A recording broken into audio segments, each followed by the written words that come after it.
नमस्कार, मैं रविशंकर।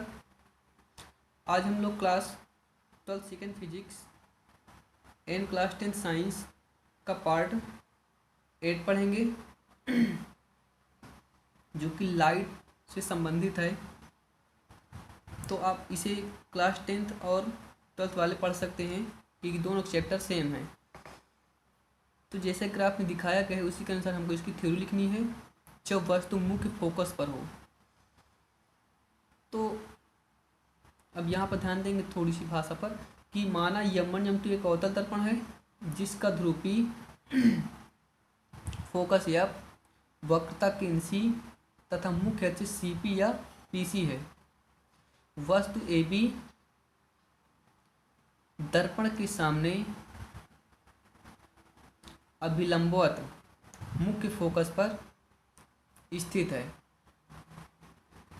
वस्तु ए बी के बिंदु बी से चलने वाली मुख्य अक्ष सीपी के समांतर आपतित प्रकाश की पहली किरण BD1 दर्पण से टकराने के पश्चात फोकस एफ से होकर D2 दिशा में परावर्तित हो जाती है या तो D1 D2 दिशा में परावर्तित हो जाती है। दूसरी किरण BD3 दर्पण पर अभिलंबवत गिरती है तथा दर्पण यम1 यम2 के बिंदु D3 से परावर्तन या टकराने के पश्चात उसी मार्ग पर वापस होती हुई वक्रता केंद्र C से होकर जाती है तथा D4 दिशा में परावर्तित हो जाती है। ये दोनों परावर्तित किरणें D1 D2 तथा D3 D4 परस्पर आपस में समांतर हैं। अतः समांतर रेखाएं एक दूसरे को कभी भी प्रतिच्छेद नहीं करती हैं। तो जब प्रतिच्छेद नहीं करेंगे तो उसके द्वारा जो प्रतिबिंब होगा उसके बारे में कोई तथ्य नहीं बनेगा। तो आपको इतना लिखना है कि प्रतिबिंब वास्तविक तथा अनंत पर बनेगा। इतना आपको इसके बारे में लिखना है। अब इसके बाद जो लास्ट पॉइंट है वो है जब वस्तु फोकस और ध्रुव के बीच स्थित हो। जब वस्तु फोकस और ध्रुव के बीच स्थित हो। ये चित्र बहुत ही महत्वपूर्ण है, कई बार बोर्ड पेपर में क्लास 10th में पूछा गया है। तो माना यम1 यम2 एक अवतल दर्पण है जिसका ध्रुवी फोकस एफ, वक्रता केंद्र सी तथा मुख्य अक्ष सीपी या पीसी है। वस्तु ए बी दर्पण के सामने मुख्य अक्ष पर अभिलंबवत ध्रुव तथा फोकस के बीच स्थित है।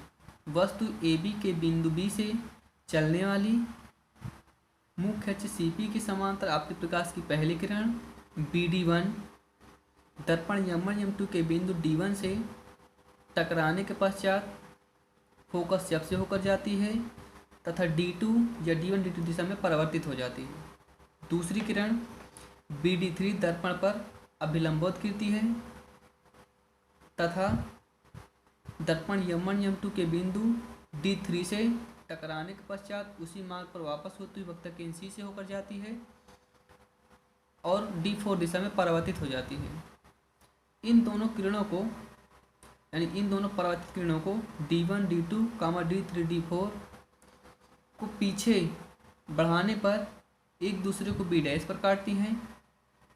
मुख्य अक्ष से लंब A' B' खींचा जो दी गई वस्तु का प्रतिबिंब है। अब यहाँ प्रतिबिंब की स्थिति बारे लिखेंगे। तो अभी आता है प्रतिबिंब। पहला नंबर आभासी, दूसरा नंबर सीधा, तीसरा नंबर